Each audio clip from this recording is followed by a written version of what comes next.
Okay. So my name is Jeremy Henke. I'm at Rob Alfred's Log Chalet, and we're starting a new blog. We're going to try to update once a week through mountainstashadventures.ca, and we're going to talk a little bit about what me and Rob do out in the field to and our everyday lives to try to protect ourselves from being involved or prevent ourselves from being involved in avalanches, and talk a little bit about what we do for all this. So in the morning time, as soon as I get out of bed, I put my helmet on and I start my day. If you hang out at Rob Alfred's Chalet, when he makes coffee, it gets a little dangerous. So you know, he's a bit crabby in the morning. Sometimes he throws a cup, sometimes he doesn't.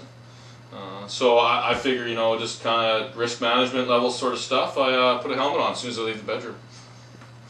Just kidding.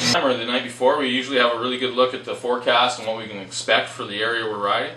There's lots of different tools online to find different forecasts and, you know, fill yourself full of good information on actual practical forecasts. And then the next place we stop is the Canadian Avalanche Center's bulletins to have a look on what they're seeing out there and you know, get that broad overview of what the snowpack's doing, and then once out in the field, we'll try to find the similar sort of stuff as what we've learned from their reports and forecasting.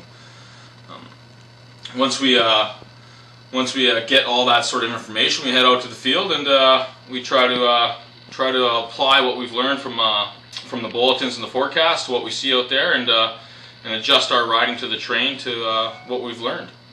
So now we've got all our information here, we're going to load up and head out and see what we learn out in the field. So me and Rob are out here today, and we're just curious to see what's going on in the snowpack. So we've dug this huge, gigantic hole, and we're pretty excited to see 9 feet of snow in the snow pit here already. You know, it's over top of our probe, which is a 3-meter probe, and that's why we say you should have a 3-meter probe out here, because if you get an avalanche out in the interior mountains, you know, it's quite consistent to have snowpacks that are over 3 meters. So you know, it's a little bit different than the Rockies with a shallower pack. What's the date today? So November 23rd, 2011. It's a pretty impressive snowpack.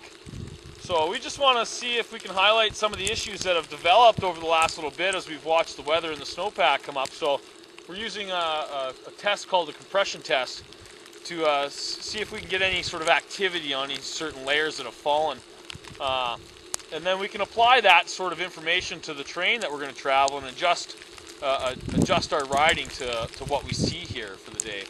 And you don't have to go out and dig a pit every day, but if you haven't been in an area for a while, it's probably a really good idea to go have a look around and see what's going on. So we're gonna check this out. So we're gonna start with a couple small taps, what we call easy taps, and we do that from the wrist. And 1, 2, 3, and we do 10 of those. And then we go to a medium tap from the elbow, and then we do 10 of those. And then for a hard tap, we go from the shoulder. And we're gonna put this on the block. The blocks are 30 centimeters by 30 centimeters and then cut in the back. You'd have to take an avalanche course to learn a lot more about this. But what we're trying to demonstrate are some of the things that me and Rob do to keep ourselves safe throughout the winter months. It doesn't mean that this is relative to what's happening on the ridge top of this mountain or around on the north face of the mountain. So there's a lot of variables and a lot of easy ways to protect yourself. But the key is getting out there and getting informed and learning how to prevent avalanches, and then learning the rescue equipment and how to deal with stuff after. You know, November 23rd.